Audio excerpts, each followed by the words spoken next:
That's the sound of a big deal. At Wayfair, that sound happens a lot. Dream sofa for half the price?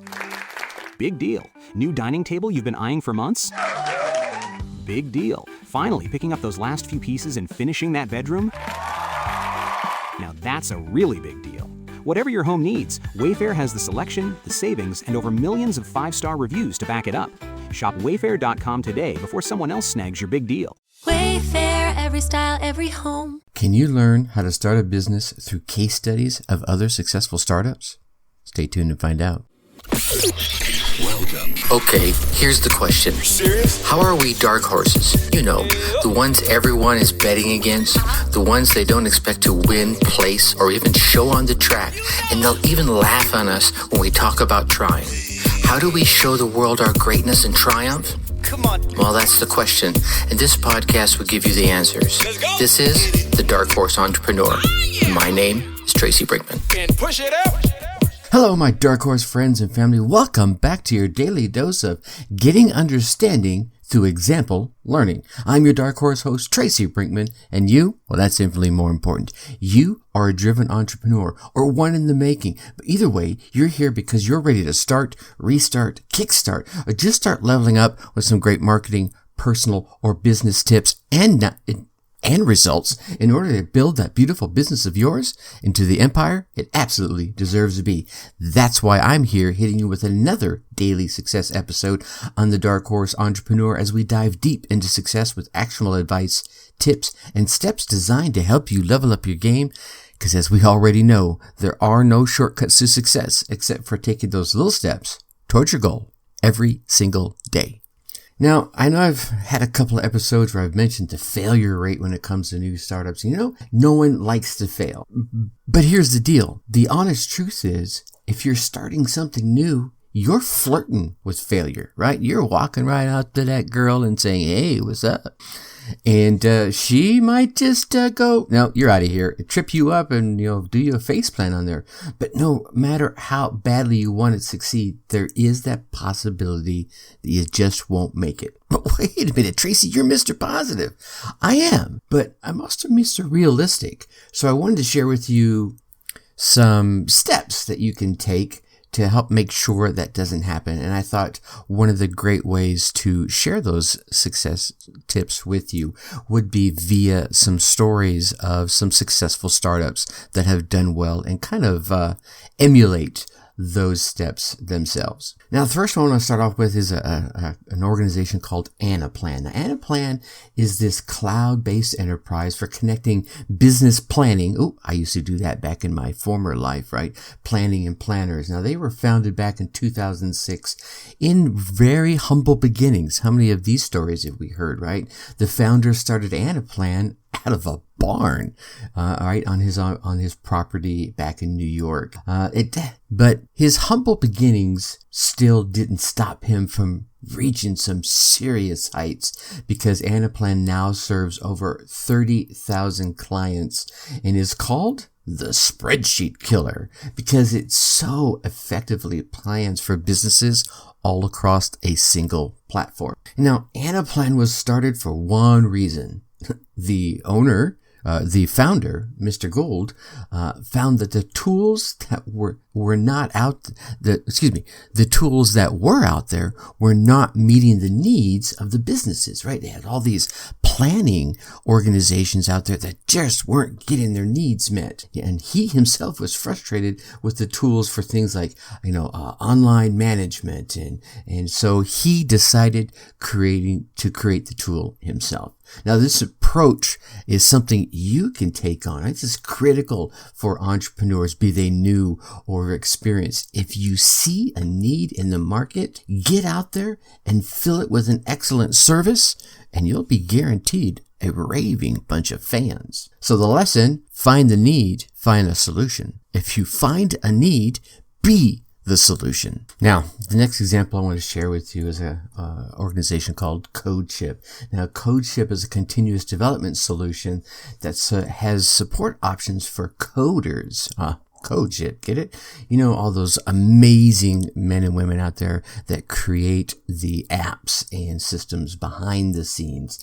Now, I know CodeShip has worked with over 100,000 developers since 2010, and the founder and former CEO of CodeShip has a mantra that a great team is the lifeblood of any fast-growing startup. Now, I would even go so far, and he believes in this too, go so far as to say that people are the foundation of any organization, whether it's big or small, right? High-tech or startup or huge corporation juggernaut. People are the lifeblood of an organization, be it one person, two people, 300,000, whatever it is.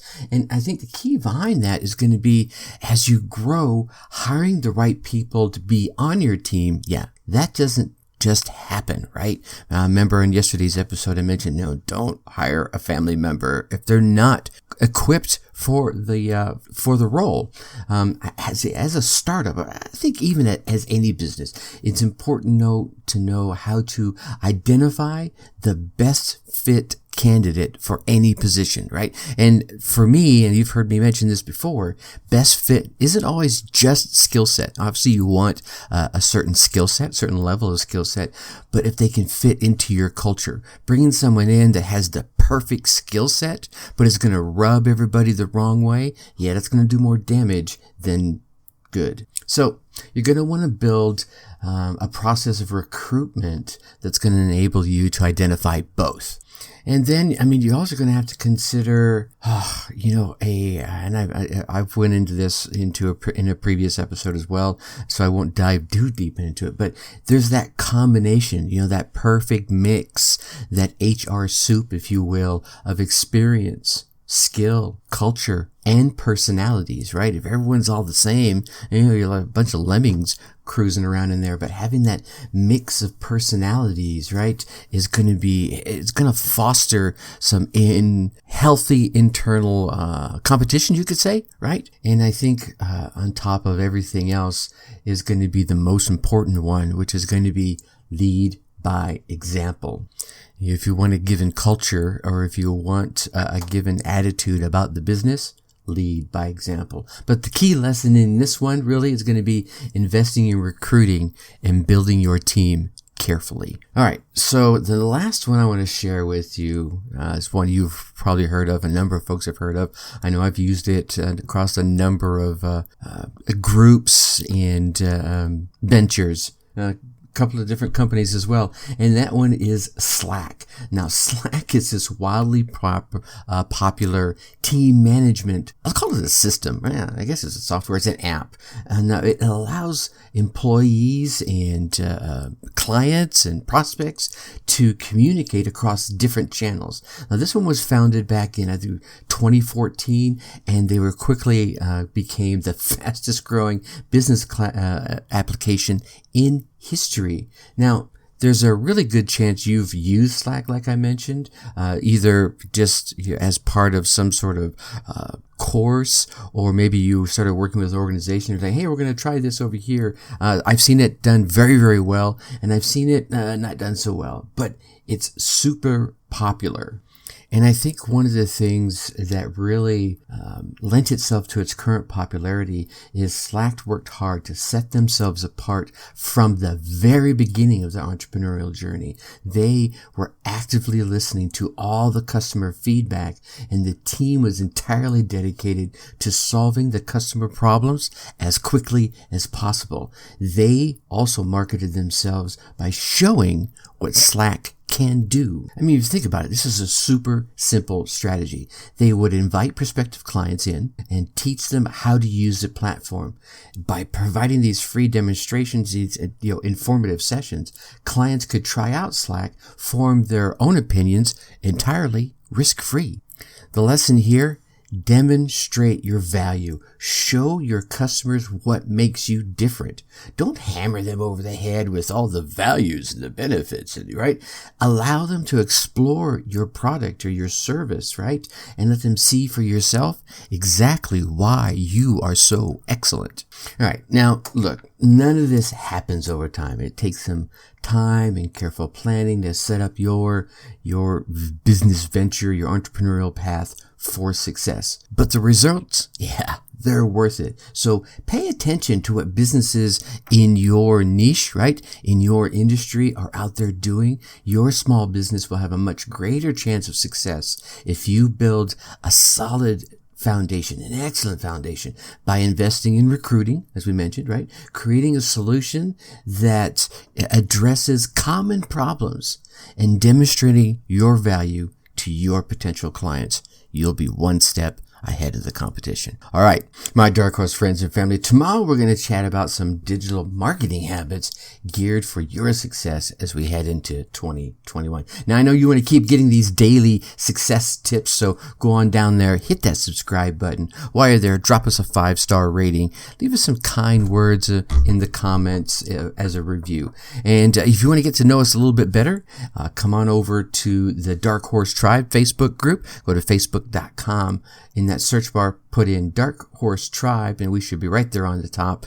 If for some reason that doesn't work for you, go to your favorite web browser, type in darkhorseschooling.com/darkhorsetribe, one word, and press enter. And then you'll find us right there. Look forward to hanging out with you in the Facebook group, answering questions and getting to know you better. All right. You get out there. You run your race. You get your results and let me hear about them. Seriously, email me, Tracy@darkhorseschooling.com. Until tomorrow, I'll leave you as I always do. Think successfully and take action. Thank you for listening to the Dark Horse Entrepreneur Podcast. Thanks for tuning in. Check us out at www.darkhorseschooling.com. All right. My name is Tracy Brinkman.